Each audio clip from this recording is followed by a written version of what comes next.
The tale of Schrödinger's cat is like a box full of surprises. Much like finding last week's leftovers in the fridge, you never know quite what you'll get.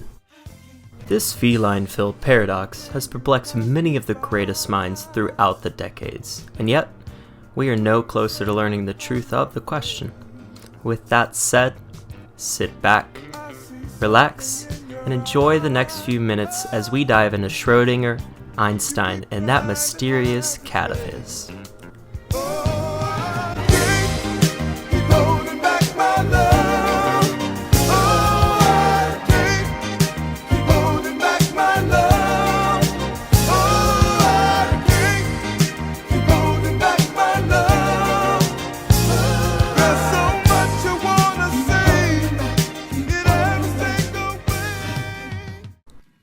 This story starts with an unknown man, born in a small town known as Ulm, Germany, in the spring of 1879.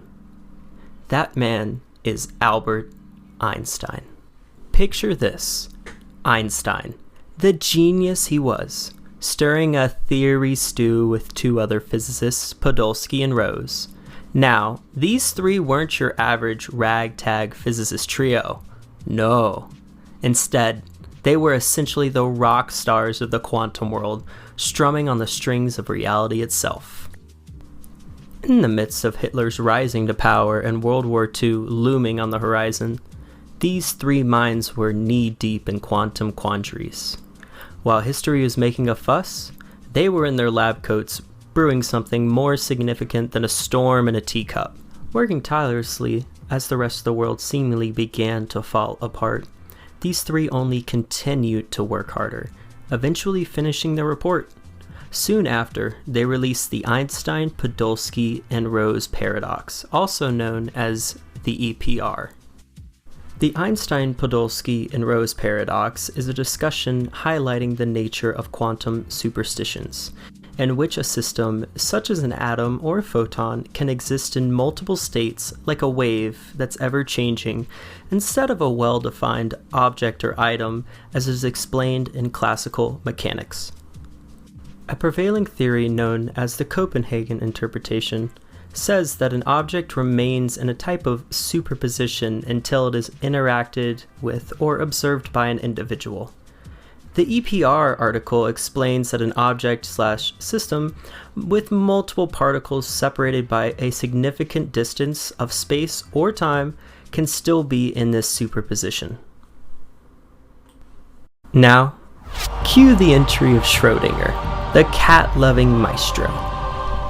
Schrödinger is like the guy who hears a new song by an artist and decides to remix it. After ingesting and digesting Einstein's latest hits on quantum mechanics, he slides into Einstein's DMs, writes him a letter to say, hey, here's why you're wrong. Einstein's and Schrödinger's arguments were the equivalent of a Twitter feud, but with quirks and cats. Einstein, being the witty scientist that he was, reads Schrödinger's thoughts and tries to express his theory in a mind-boggling analogy involving a keg of gunpowder that's more temperamental than Gordon Ramsay when his beef of Wellington is undercooked. He said that a state of an unstable keg of gunpowder will, after a while, contain a superposition of both exploded and unexploded conditions, saying that after enough time, if a person does not tamper or view this keg of powder, they will have no idea of knowing if it is blown up or not until they do, in fact, open the keg. Essentially, Einstein is saying, hey, until you open that explosive Pandora's box, you won't know if it's a party popper or a doomsday device. These discussions and letters exchanged eventually led Schrödinger to conjuring up his infamous cat paradox. In this hypothetical theory, he throws a cat, a flask of poison, and some radioactive stuff into a box. And according to quantum mechanics, until you open that box and peek inside, the cat is both alive and dead. It's like a quantum circus cat juggling act between life and death. Meanwhile, the Copenhagen interpretation whispers to you in the background saying, hey, until you peek, it's a wild dance of possibilities. It's like Schrödinger's cat is the ultimate mystery box subscription. A feline Schrödingered between nap time and the afterlife. Einstein, Schrödinger, even Podolsky and Rose were quantum pioneers of their time, the trailblazers of a realm where reality played hide and seek with certainty. These maestros didn't just tinker with equations, they reshaped the very fabric of our understanding of the universe. Their brainstorming sessions weren't just about them proving theorems, they were about challenging the universe itself to reveal its secrets. Yet, despite all of their genius, Schrödinger's cat strolled in like the ultimate cliffhanger, defying a clear resolution. It's like having a Netflix series end on a nail-biting cliffhanger, except this cliffhanger involves a cat, poison, and quantum entanglement. Will there ever be a moment when we crack the code and unveil the cat's fate? Perhaps.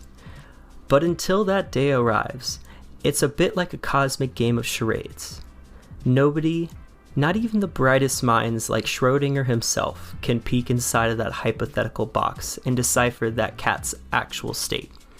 It's the ultimate quantum riddle that keeps physicists scratching their heads, while the cat, well, who knows what it's up to.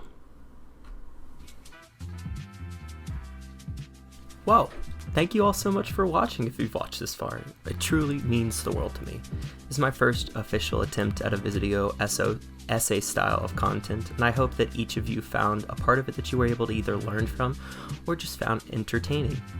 If you have any criticism, tips, or praise for this video, please feel free to comment below, and I will take all of it to heart. And if you did enjoy this video, please like and subscribe because it helps me out a ton.